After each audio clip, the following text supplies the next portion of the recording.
علما په دې متفق دي چې ذوالقرنین پاچا و، خو په دې کې اختلاف دی چې آیا پیغمبر و او که نه. خو په دې خبره سر خوږول پکار نه دی چې آیا نبي و که نه، خو د الله پاک یو عادل بنده و. په دې کې هم اختلاف دی چې په کومه زمانه کې و او د کوم قوم څخه و. خو ویل کېږي چې د زو یا صاحب کلمه هغه مهال په یمن کې ډېر مشهوره وه او خپلو پاچایانو ته به یې زو کلمه کاروله. قرآن کریم یې همدومره جزئیات په اړه ویلي چې موږ او تاسې ته یې ګټه رسېږي، ځکه تر دې اضافي جزئیات یې موږ ته مهم نه دي، هغه چې مهم دي یادونه یې شوي. د ذوالقرنین کیسه په قرآن کریم کې له لویو او مهمو کیسو څخه ده چې د کهف سورت له 83 آیت څخه تر 98 آیت پورې الله پاک بیان کړی ده. ذوالقرنین یو عادل پاچا و. هغه ته ځکه ذوالقرنین وایي چې د دنیا د دواړو څنډو مشرق او مغرب ته تللی و. ذوالقرنین هغه پاچا دی چې د یاجوج او ماجوج یا سوزو ماڅوزو له ضرر څخه د خوندیتوب لپاره یې سد یا بند یا لوی دیوال جوړ کړی دی. د به ظالمانو ته سزا ورکول او نیکان او په الله پاک د ایمان لرونکو درناوی به یې کوه. کله چې فتوحات بشپړ شول او په لاره کې یوه داسې قوم سره مخامخ شو چې د دوو غرونو منځ کې ژوند کاوه، هغه خلکو له ذوالقرنین څخه وغوښتل چې د یاجوج او ماجوج له ظلم او تیري څخه یې خوندي کړي او یو دیوال ورته جوړ کړي چې هغوی یې غورځولی ونه شي او دوی کلي ته ترې وانه وړي، نو دوی به یې په بدل کې مال ورکړي. ذوالقرنین د دوی وړاندیز ومانه، خو د مال وړاندیز یې رد کړ او له دوی وغوښتل چې د دیوال په جوړولو کې به ورسره یاد قوم مرسته کوي. هغه د دیوال جوړولو لپاره د انجینري ځانګړې طریقه وکاروله او په پوره مهارت یې دیوال جوړ کړ. هغې د اوسپنې ټوټې راټولې کړې او په هغه خلیګاه کې یې کېښودې چې دیوال باید پکې جوړ شوی وای. د غره د څوکو په اندازه اوسپنې ځای پر ځای کړې. بیا یې په اوسپنو اور بل کړ او له پاسه یې پرې د مسو ټوټې ویلې او تویې کړې تر څو دیوال ټینګ او ماتول یې سخت شي. نو یاجوج او ماجوج له دې سره ونه توانېدل چې دیوال ړنګ کړي او لاره یې پرې شوه او کمزوری قوم د دوی له شر څخه خوندي شو. کله چې دیوال بشپړ شو، پاچا ورته وکتل او د الله پاک حمد و ثنا یې وویله، ځکه که د الله پاک لوری نه وای داسې کار ورته ناممکن و. یاجوج او ماجوج څوک دي؟ د ذوالقرنین او یاجوج او ماجوج کیسه ډېر تفسیر لري، خو زه یې تاسې ته لنډیز بیانوم. موږ او تاسې ورته څوزي ماڅوزي وایو یا زوزي مازوزي. دوی شریر یا مفسد مخلوق دی چې هغه مهال تر انسانان ډېر په تکلیف وو. ذوالقرنین له هغې سیمې د دوی د اوښتو مخه ډب کړه او یو داسې ټینګ بند یا دیوال یې جوړ کړ چې دوی پرې اوښتی هم نشي او سوریه کوی هم نشي. د قرآن کریم له آیته ښکاري چې دوی همداسې بند کړی شوي پاتې دي تر هغې چې الله پاک د دوی د خوشي کولو اراده وکړي او دغه دیوال یوازې د الله پاک په قدرت لرې کیږي او کله چې قیامت نږدې شي د الله پاک په قدرت به دغه دیوال له منځه لاړ شي. دا نو بیا د قیامت له لویو نښو څخه ده چې ورسره به یاجوج او ماجوج راخورېږي او په ځمکه کې به فساد کوي تر هغې چې الله پاک په دوی یو ډول ناروغي راولي چې ټول به یو ځای له منځه لاړ شي. په صحیح البخاري کې یو حدیث راغلی چې یو ډول چینجي به را پیدا کړل شي او هغوی به دوی ووژني. بیا به یو ډول هوایي مرغان راشي او دوی به هغه ځای ته له ځان سره وړي چې د هغوی خوښه وي. الله پاک ته ښه معلومه ده چې دا څه ډول مخلوق دی چې چینجیان به یې وژني او مرغان به یې وړي. د کهف سورت په 98 آیت کې الله پاک دغه دیوال په اړه چې ذوالقرنین جوړ کړی وایي: اعوذ بالله من الشیطان الرجیم بسم الله الرحمن الرحیم قال هذا رحمة من ربي فإذا جاء وعد ربي جعله دكاء وكان وعد ربي حقا. ذوالقرنین وویل دا زما د پروردګار رحمت دی چې یعنی دا دیوال ما جوړ کړ، خو کله چې زما د رب وعدې نیټه را ورسیږي نو دا دیوال به میده میده یا هوار کړي او زما د پروردګار وعده حق ده. په حدیث مبارک کې هم راغلی چې دا دیوال لا هم ټینګ ولاړ دی او ذوالقرنین تر شا همداسې بند ساتل شوي دي. د دوی د ډیروالي په اړه د قرآن کریم د سورة الانبیاء په 96 آیت کې راغلی حتى اذا فتحت یأجوج و مأجوج وهم من كل حدب ينسلون، تر دې پورې چې کله د څوزو ماڅوزو لاره پرانیستلی شي او هغوی له هرې هسکې نه په راکوزېدو شي. د دوی د څرنګوالي په اړه په حدیث مبارک کې راغلي، له ابي سعید خدري رضی الله عنه څخه روایت ده چې رسول الله صلی الله علیه وسلم فرمایلی قیامت تر هغې نه راځي چې تاسې له هغه قوم سره جګړه وکړئ چې تنګې سترګې به یې وي، پراخ مخونه به یې وي او سترګې به یې د ملخانو په شان وي. راځئ د کیسې دوام د کهف سورت د 83 آیت او ورپسې آیتونو ترجمې کې کوو. ويسألونك عن ذي القرنين قل سأتلو عليكم منه ذكرا. او یا محمد صلی الله علیه وسلم دوی له تانه د ذوالقرنین په باب پوښتنه کوي. دوی ته ووایه زه به د هغې یو څه حال تاته واوروم.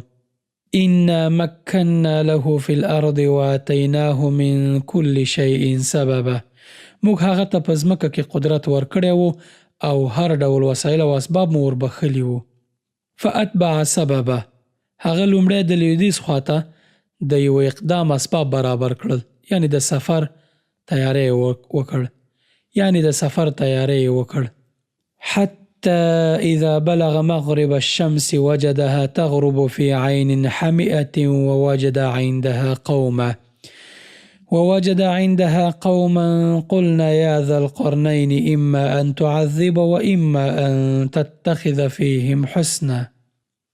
ان تر دې پورې چې کله هغه د لمر پرېواته تر حده ورسېدو نو هغه لمر په تورو اوبو کې ډوبېدونکی ولید.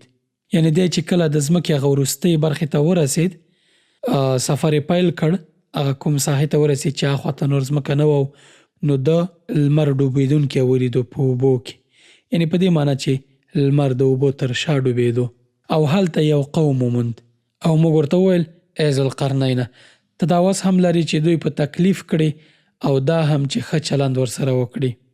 یعنی ذوالقرنین ته موږ په هغو خلکو د دغو دواړو خبرو قدرت ورکړ چې که غواړي خلک وربړوي او ځان ته بدنامي پیدا کړي او که غواړي عدل او انصاف او نیکي اختیار کړي او خپل د خیر ذکر باقی پرېږدي. یا کیدای شي مطلب ترې دا وي چې هغه خلک کافران وو، نو موږ ذوالقرنین ته اختیار ورکړ چې که وغواړي هغوی ووژني یا یې په تکلیف کړي یا اسلام ته دعوت ورته ورکړي. نو ذوالقرنین دغه دویمه خبره انتخاب کړه او په هغوی باندې احسان وکړ. قال اما من ظلم فسوف نعذبه ثم يرد الى ربه فيعذبه عذابا نكرا. قال هغه یعنی ذوالقرنین وویل اما من ظلم لدغه خلکو نه چا چې ظلم وکړ فسوف نعذبه نو موږ به هغه ته سزا ورکړو، ثم يرد الى ربه بیا به هغه د خپل رب لوري ته ور وګرځول شي، فيعذبه عذابا نكرا او هغه به ورته لا سخته سزا ورکړي.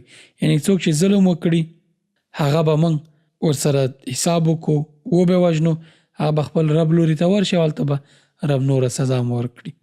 واما من آمن وعمل صالحا فله جزاء الحسنى وسنقول له من امرنا يسرا.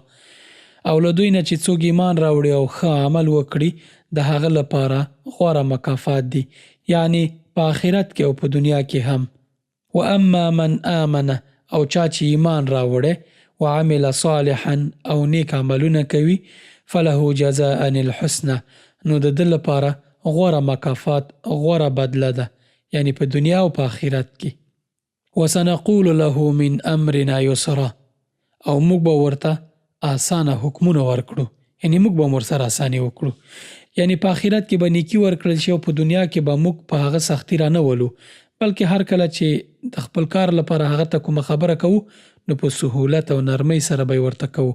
په حقیقت کې هر پاچا چې عادل وي د هغه کار او عمل همداسې وي چې بدانو ته سزا ورکوي او نیکانو سره لطف او نرمي کوي، لکه چې ذوالقرنین هم همدغسې لار ځان ته غوره کړه.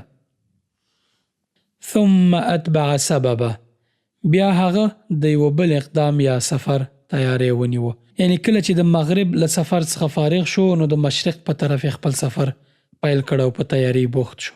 حتى اذا بلغ مطلع الشمس وجدها تطلع على قوم لم نجعل لهم من دونها سترا. حتى تر هغې چې بلغه ورسېدو مطلع الشمس د لمر ختو حتی یعنی د لمر راپورته کېدو حتی وجدها تتلو على قوم هلته یې ولیدل چې لمر په یوه داسې قوم باندې راخیږي لم نجعل لهم من دونها سترا چې موږ د هغوی لپاره له تودوخې نه د ژغورل کېدو څه چاره نه وه برابره کړې. یعنی د مشرق په انتها کې داسې قوم ولید چې د لمر پلوشې مستقیما بې له ممانعته او بې له حجابه ورسېدې. ښایي دا خلک به وحشیان و ځنګلیان به وو او د کور جوړولو او د چت پټولو په چارو به هم نه پوهېدل یا به یې سیستم د ژوند داسې نه و او په دود کې او دستور کې به نه و او الله پاک د توفیق نه ورکړی چې دوی دغه مهارتونه او دغه پیدا کړي چې اوس هم دغسې خلک په ځینو ځنګلونو او ځایونو کې شته دی چې نه کورونه لري او نه څه مګم ژوند کوي. كذلك وقد احطنا بما لديه خبرا كذلك وقد احطنا د هغو دغه حال و او له ذوالقرنین سره چې څه و بما لديه خبرا په هغه باندې موږ پوهېدو یعنی داسې حال و او په دې موږ پوهېدو چې د دوی وضعیت څه دی. یعنی د ذوالقرنین د مشرق او مغرب د سفر کوم کیفیت چې بیان کړی شو هغه په واقع کې همداسې دی. هغه وسایل د ده سره وو او حالات چې دته په هغه ځای کې ورپېښ شوي وو په هغو ګردو زموږ علم چاپېر دی یعنی الله پاک پرې ښه پوهېږي. ثم اتبع سببه بیا هغه یعنی ذوالقرنین د یوه بل اقدام لارې چارې برابرې کړي. حتى إذا بلغ بين السدين وجد من دونهما قوما لا يكادون يفقهون قولا. حتى إذا بلغ بين السدين تر هغې چې ذوالقرنین کله د دوو غرونو ترمنځ ورسېد یعنی د دوو غرونو منځ کې به دره وه یا به څه ډول ځای و تر هغه ځایه چې کله ورسېد وجد من دونهما قومه دوو غرونو منځ دره کې داسې یو قوم ومون لا یکادون یفقهون قوله یعنی په ډېر سختۍ سره په خبرو پوهېدل یا نږدې وه چې سره نه پوهېږي. قرآن کریم د ظرافت ته وګورئ که چېرته داسې ویل شوي چې لا یفقهون قوله نو هغې په خبره نه پوهېدل یا خبره نو بیا د یعنی د دوی او د ذوالقرنین ترمنځ د وروستیو آیتونو کې چې بحث کېږي نو بیا دا څنګه کېدو. قرآن دقت او ظرافت ته ګورئ لا یکادون یفقهون قوله یعنی نږدې وه چې دوی خبرې نشي کولی خبره باید نه پوهېږي او کیدای شي د ترجمان په واسطه خبرې شوي خو الله پاک ته معلومه ده. یعنی کله چې دغه دریم سفر له مشرق او مغرب نه پرته کوم دریم لوري ته ذوالقرنین کړی و چې مفسرین په عمومي ډول دغې ته شمالي سفر وایي خو قرآن کریم او حدیث په دې باب څه تصریح نه ده کړې چې دا کوم طرف ته و. یعنی ذوالقرنین او د هغه ملګرو په خبره دغه خلک نه پوهېدل کیدای شي د ترجمان په قول باندې د مفسرینو په خبره غږېدلي وي یا په دواړو ژبو لږ ډېر سره پوهېدل هغه افهام و تفهیم یې کړی وي. د دغه قوم او یاجوج او ماجوج په منځ کې دغسې دوه غرونه حایل وو دغسې دوه غرونه ولاړ وو چې یاجوج او ماجوج به په هغې راختل او د دغه دوو غرونو منځ کې قوم چې کوم دوی ته به یې ضرر رسوو فساد به یې کو پازابول به یې ظلم او تیری به یې پې کو د دې لپاره چې د دغه شر نه دوی خلاص شي دوی ذوالقرنین ته څه وایي قالوا يا ذا القرنين إن يأجوج ومأجوج مفسدون في الأرض فهل نجعل لك خرجا على أن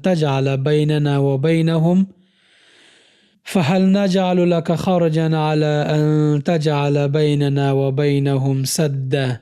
قالوا دوی وویل یعنی هغه قوم چې هلته و یا ذا القرنین ای ذوالقرنین إن يأجوج ومأجوج مفسدون في الأرض یأجوج او مأجوج په دې سیمه کې فساد خوروي زموږ په ځمکه کې فساد خوروي. فهل نجعل لك خرجا نو آیا موږ تا ته د دې لپاره څه محصول درکړو یو بدله درکړو چې ته موږ له دوی نه وژغورې على ان تجعل بیننا وبینهم سدا چې ته زموږ او د دوی په منځ کې یو بند واچوي یو دیوال جوړ کړي چې دوی پرې راوښتی ونه شي. ذوالقرنین ورته وایي قال ما مكنني فيه ربي خير فأعينوني بقوة أجعل بينكم وبينهم ردما.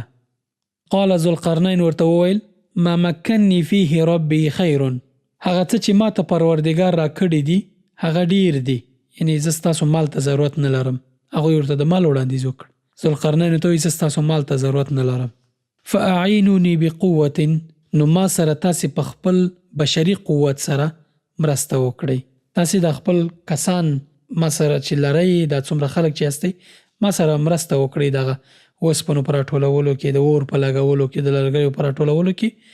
اجعل بینکم و بینهم ردمه، زه ستاسې او د هغو په منځ کې بند اچوم، دیوال جوړوم. اوس نو د بند جوړولو کار پیلیږي. آتوني زبر الحديد حتى إذا ساوى بين الصدفين قال انفخوا حتى إذا جعله نارا قال آتوني أفرغ عليه قطرا. آتوني زبر الحديد، ما ته عین چادر راوړئ یا د وسپنو ټوټې راوړئ. حتى إذا ساوى بين الصدفين، په پای کې چې کله هغه د دواړو غرونو ترمنځ کنډه ډک کړ. قال انفخو، نو خلکو ته وویل چې اوس اور په پوکولو بل کړئ. حتی اذا جعله نارا، تر هغې پورې دوی دا اور پوکوو بلې کړ تر څو پورې چې دا اوسپنه سره شوه او انګار شوله. قال، نو بیا یې وویل آتوني افرغ علیه قطرا، راوړئ چې اوس په دې باندې ویلي کړی مس وڅڅوم. یعنی مس یې ولې کړ، بیا یې دغه د اوسپنو د پاسه وڅڅوو. یعنی لومړی د اوسپنې لوی لوی تختې یا عین چادر سر په سر لاندې باندې سره کېښودله، یو له بل سره یې ټینګې او کلکې کړې.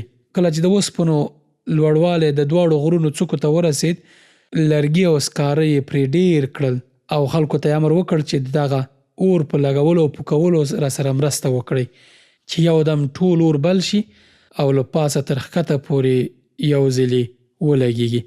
کله چې اوسپنه د اور په شان شوه، په دغه وخت کې ویلي شوی مس پرې راتوی کړل چې د هغو تختو په درزونو او چاونو کې ننوتل او بیخي سره ونښلېدل او د غره غوندې ټینګ دیوال شو. دغه ټول کارونه به په هغه وخت کې په ظاهراً په خارق العاده ډول باندې سرته رسېدلي وي چې څنګه د خلکو دومره مسونه او دومره شیونه راټول کړل او بیا یې ولي کړل او دیوال ترې جوړ شو. دا هېڅ سخته خبره نه ده، ځکه تاسې په اوسنۍ زمانه کې ځینې تاریخي ځایونه ووینئ د انسان له عقل نه په پورته کمال باندې جوړ شوي، لکه د مصر اهرامونه او نور ځایونو کې تاسې دغه تاریخي آثار وګورئ، نړۍ ورته حیرانه ده چې دا څنګه جوړ شوي. دا هم همدغسې یو شی کیدی شي او دا ټول د الله پاک په توفیق باندې ترسره شوي. فما استطاعوا ان يظهروا وما استطاعوا له نقبا. فما استطاعوا ان يظهروا، یعنی دا بند داسې جوړ کړی شوی و چې یأجوج او مأجوج پرې نشو راختلی. وما استطاعوا له نقبا، او په دغه بند او دیوال کې سوریه کول هم دوی ته هم دومره سخت او زیات ګران و. کله چې د دیوال بشپړ شو او دغه کاري پروژه پای ته ورسېده، ذوالقرنین وویل قال هذا رحمة من ربي فإذا جاء وعد ربي جعله دكاء وكان وعد ربي حقا. قال ذوالقرنین وویل هذا رحمة من ربي، دا زما د پروردگار رحمت دی، یعنی دا د پروردگار پر رحمت او توفیق باندې ما جوړ کړی دی. فإذا جاء وعد ربي جعله دكاء، او کله چې زما د پروردگار د وعدې نیټه راورسیږي، یعنی قیامت راورسیږي، جعله دكاء، صد به میده میده او هوار کړي. وکان وعد ربي حقا، او زما د پروردگار وعده حق ده. دا بند د الله پاک په مهربانۍ سره قائم او تر ټاکلې مودې پورې به ولاړ پاتې شي. له صحیحو حدیثونو څخه معلومیږي چې د حضرت مسیح علیه السلام یا عیسی علیه السلام د نزول او د دجال وژلو نه وروسته قیامت ته نږدې د یأجوج او مأجوج د راوتلو وعده ده. د عیسی علیه السلام راتګ ځمکې ته او بیا د دجال سره جګړه او د دجال وژل یو بیله کیسه ده چې هغه به بیا الله پاک غوښتې و یو بل وخت کې پې بحث وکړو. خو کله چې عیسی علیه السلام دجال ووژني، بیا قیامت ته نږدې یأجوج او مأجوج د راوتلو وعده ده. نو په دغه وخت کې به دغه صد له منځه لرې کړی شي، وبه نړېږي او یأجوج مأجوج به ډېر زیات ترې راووځي چې اندازه به یې الله پاک ته معلوموي. ټوله دنیا به د دوی له مقابلې څخه عاجزه شي. دوی به دومره ظالمان وي، دومره شریر مخلوق به وي، خلک به ورسره مقابله نشي کولی. عیسی علیه السلام ته به الله پاک حکم وکړي چې زما له خاصو بندګانو سره کوی تور ته لاړ شه او بالاخره به هغه کوی تور ته لاړ شي او د الله جل جلاله په دربار کې به دعا راز او نیاز وکړي. نو له هغه وروسته به په یأجوج او مأجوج باندې یو ډول اوبه په غیبي ډول مسلطه شي او ټول به له منځه یوړل شي. دا د قیامت له لویو نښو څخه ده. الله پاک دې په موږ او تاسې باندې او په ټولو انسانانو باندې په دغسې وخت کې رحم وکړي. له دې نه وروسته بیا الله پاک فرمایي وترکنا بعضهم یومئذ یموج فی بعض ونفخ فی الصور فجمعناهم جمعا. او په هغه ورځ به موږ خلک پریږدو چې د سمندر د څپو غوندې په خپلو منځو کې سره وپرځوي او شپېلۍ به پوکړی شي او موږ به ټول انسانان یو ځای راغونډ کړو. یعنی له دغه وروسته به نو قیامت شي، شپېلۍ به پوکړی شي او انسانان به راغونډ کړی شي. وعرضنا جهنم یومئذ للکافرین عرضا. او همغه ورځ به وي چې موږ دوزخ کافرانو ته ورمخکې کړو. یعنی چې کله قیامت شي دوزخ به د کفارو تر سترګو لاندې وي. الذين كانت أعينهم في غطاء عن ذكري وكانوا لا يستطيعون سمعا. الذين كانت أعينهم في غطاء عن ذكري، یعنی د هغه کافران چې د هغوی سترګې زموږ له ذکر نه ړندې شوې وي یا یې سترګې خپلې پټې کړې وي له دغه ذکر نه. وکانو لا یستطیعون سمعه، او د څه شي اورېدلو ته له سره تیار نه وو. یعنې په خپله دوی له خپل عقلونو کار نه اخیسته او د قدرت دلایل او نښې یې پرې نه لیدلې او باور او یقین یې پرې نه کاوه. له ډېر ضد او عناد څخه یې د هېچا خبره نه اورېده چې په حقیقت پوه شوي وای.